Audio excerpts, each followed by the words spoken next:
This one never stopped, never asked to take a break, never said she couldn't do anything. At the end of that day, it was clear we'd found her. We had literally found Mulan after over a year of searching everywhere around the world. Hi Vanity Fair, I'm Nikki Caro and I'm the director of Disney's Mulan. Hi, I'm Yi Fei and I play Mulan. Hi, my name is Yosin An and I play Hong Hui. This is Notes on a Scene.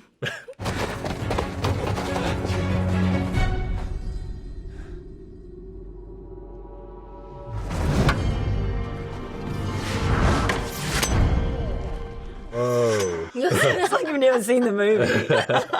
This scene is the first time we see Mulan, who is known as Hua Jun in this part of the movie, fight with Hong Hui. Both of them are conscripts in a training camp. Right before this scene, Mulan has to contend with both being in disguise as a man, but mostly not being able to show the strength she has. In order to maintain her disguise, she has to disguise all of herself. And so we enter the scene with all the conscripts gathered for a training session. In terms of the movie, we are in the middle of China, the vast country of China. But to shoot the scene, we were in New Zealand and a beautiful place called the Ahuriri Valley. It was also the location for our epic battle sequence and a number of other smaller scenes in the movie. The first shot involves a very big crane shot. It starts off in a high wide and you see all the conscripts gathered below. Then the crane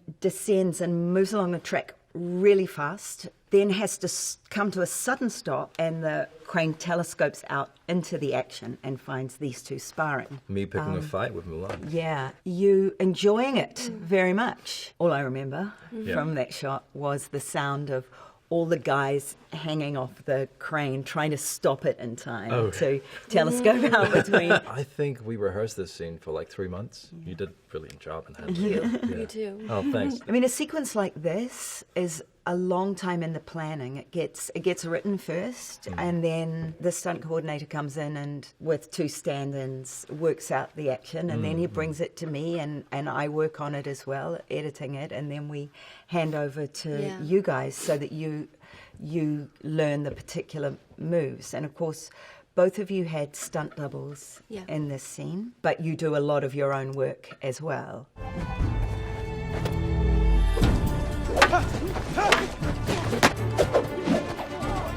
A sequence like this is made of so many different shots, and it's shot by 2 units over a period of, it was either 2 or 3 days. Yes, I love this. Now it's serious. This is a girl that hasn't wanted to put a spotlight on herself in any way, but now she is all emotion and she's pissed. And he, on the other hand, having a brilliant time, which just pisses her Me off. going, Why? yes, bring it. Yeah. You know, to be honest, even though my character Hong Hui was getting his ass beat, I shouldn't say it, even though he was getting whooped by Mulan, I feel like he was still having a good time until she was like, no, I can't show too much. Yeah, but as far as your character is concerned here, that this is just another guy, right? Yeah. A guy that he's forming a friendship with and enjoying being around, and a kid who actually has all of these crazy skills that he hadn't shown anybody Just else. out of And the blue.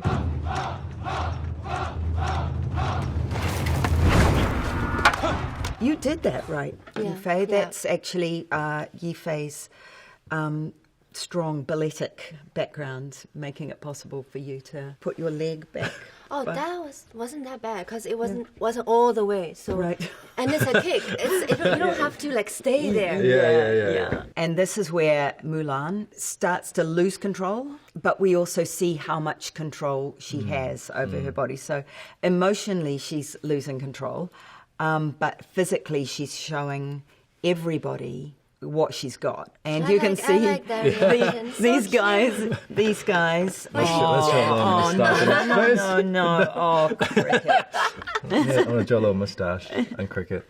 Yeah. You start to see by the reactions of the guys, first of all, they're laughing because you're getting your ass kicked. Yep. But then they're kind of contending with Hua Jun's power and that's a little confusing for some of them, particularly the ones that aren't very bright. When we prepare for a sequence like this, it's not just preparing the choreography, but preparing the bodies and the minds and the stamina of the people that are going to be doing the work. So these two and the other guys you see in the scene were in intense physical training for 3 months. Yes, or longer, actually. Right. Yeah. Do you want to talk about that, Yosin? I think we on top of stunt training, which was like maybe 2 to 3 hours a day, we For you, 2 to 3 hours? Not for me.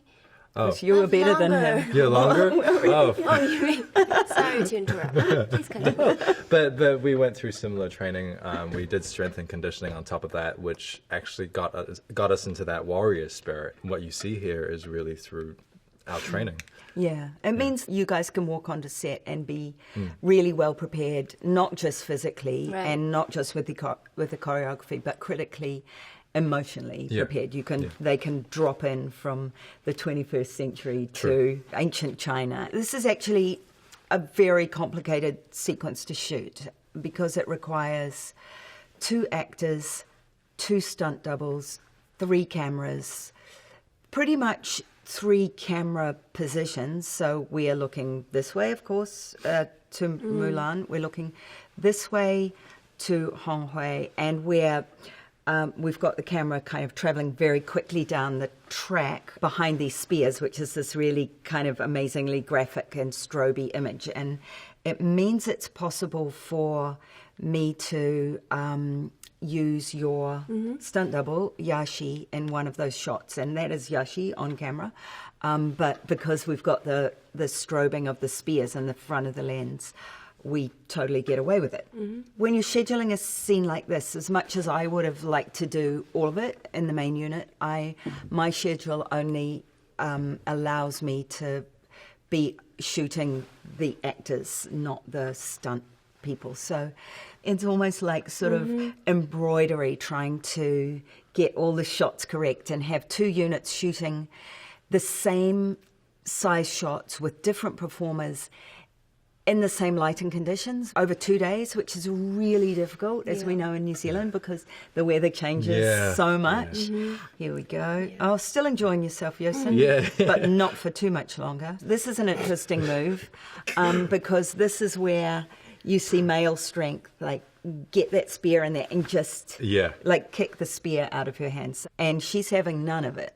The rhythm is so good. The rhythm is telling the mood. Yeah, and all of that is worked out like months before. We keep refining it and keep refining it. So when we get on set and we've only got a certain amount of hours to do our work, that we're not going, oh, what if we did this or what if we did this? This movie was not made like that. Look at how focused she is. She's, and you too, my friend. I'm like, well, she's going to throw at me next. So now it's very, very intense between them, and you can see from the reactions of our other guys here. Good. Doing well. Possibly not quite looking at the right place. But is he looking at the camera? He might be. Points off.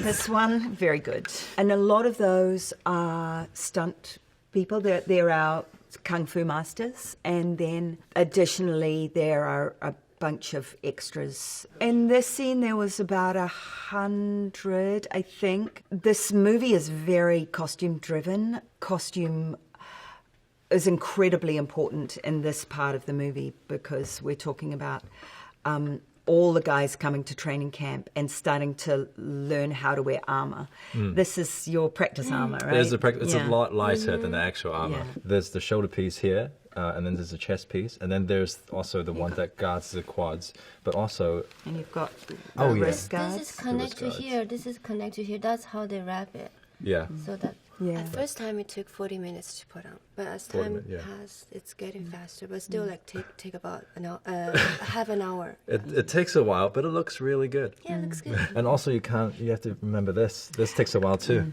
That was genius. Our costume designer, Bina Dagler, came up with this idea because, of course, all men in that time had really long hair, therefore went up in a top knot. To make wigs for the hundreds of people we needed to make wigs for just wasn't a possibility. So these head wraps became part of the costume, where there's a little cup and it was underneath. It was like a straw cup to emulate the hair bun. So I have a real one. You've got a real top knot, and you guys had wigs underneath those, but everybody else had the head wrap. Even though this movie is an action movie and the action's explosive and it's very raw and very visceral, it was also as important to me to make a movie that was very beautiful, like photographically beautiful. Along with the stunning landscapes, we have a production design that is both incredibly and intensely colourful in the Imperial City. When Mulan gets dressed for the matchmaker, it's really gorgeous. But then when Mulan goes to war in the middle of the movie, we go into this very sort of monochromatic environment, and the predominant colour there is red. You can't see them so well here under the practice armour, but the tunic is red, and it makes for really kind of graphic, stylised images. I really love the red because I think it's really Mulan with love, passion, and this strongness. Everyone came from their respective villages, right? And I think going into this world where everyone's dressed in the same way, dressed in the same red way, that brings a certain energy. And as Yves said, it brings a certain passion in terms of bringing everyone together with the same mission. It is all about making everybody look the same, you know, when you go into the army, whatever army it is. And the interesting thing is that amongst these thousands of men is this one young woman, and she manages to disappear within them. But a scene like this, where she shines a spotlight on herself, exposes her to potentially being found out, yet she can't be anything but true to herself and her emotions. You can really see this here. What an amazing still, your amazing performance. And a lot of this movie is shot on really long lenses, and so you see Yves in focus and everybody else who are quite close to her out of focus behind her. And this is a lens called a Petzval Lens. Our favorite lens. It really kind of radically softens the outside, bringing all your focus into the inside of the frame. And most of the way we framed stuff was to frame Mulan, Yves, like right at the center. And so we would always use this lens on you. And only in very, very extraordinary circumstances did we ever shoot anybody else with that lens, because it was all yours. You know, standing on the side in front of the camera, most of the time I couldn't actually see where the camera was because it was so far away, because the lens was so far, you know. It's a good point, Yosin, because being on the longer lenses means the actors can perform and feel very free. I remember that scene when I need to ride a horse. We have a group of people ride a horse together forward on that road, one road.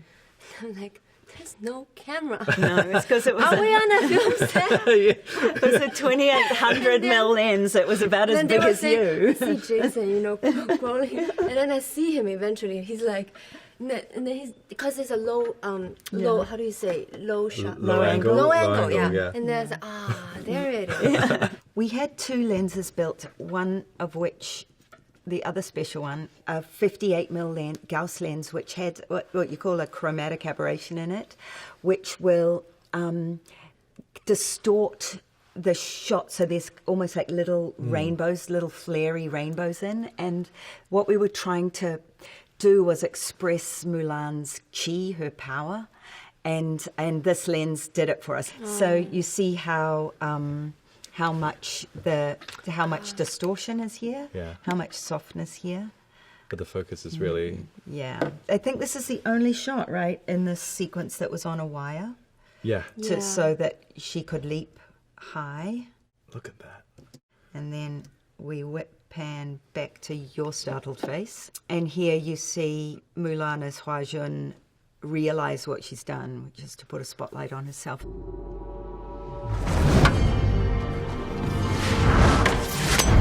With this movie, we tried very hard to keep off wires. A lot of martial arts movies employ a lot of wire work, but for us, and particularly for Mulan, who's not a superhero, we wanted to ground the action somewhat in the laws of physics. And so for me, it was like the beauty of seeing a strong, female body in action. When you are on a harness, sometimes it feels like, oh, they're helping you, right? Because they're controlling you.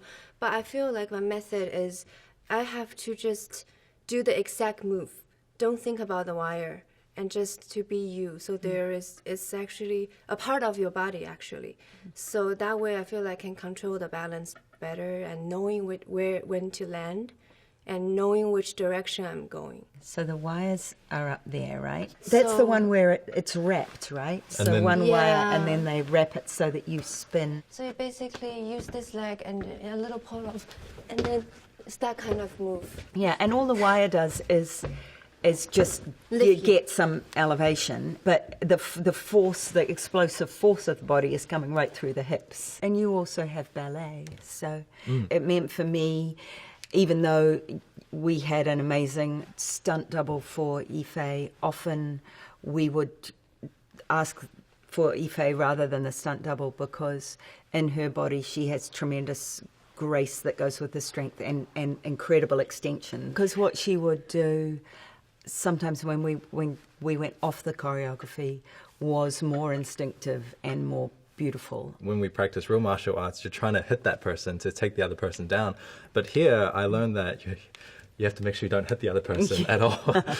Where I turned around, this part, I struggled with this move so much.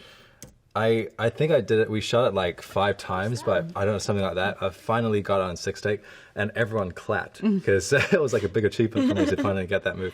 We had to make sure we worked together on this particular scene, because edge of my spear was on Ife's wrist, and I didn't want to, Oh, right, you don't want to, twist. I didn't want, exactly, because these are real weapons we're playing with, so.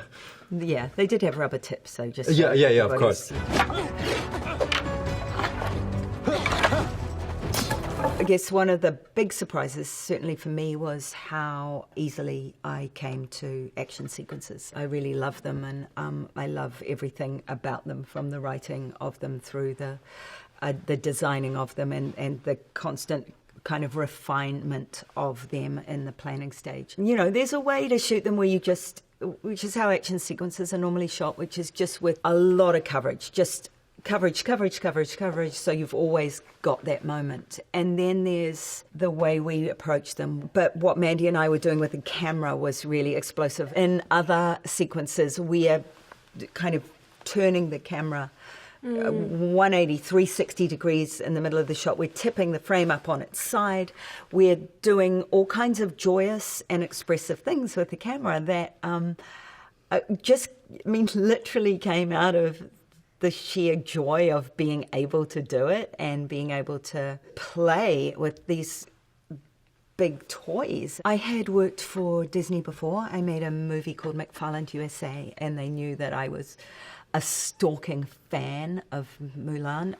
So they let me in the door, and it turned out that my vision for the live action version of Mulan, which is a huge, very real, epic action-adventure movie, was exactly what they were hoping a director would come through the door and provide.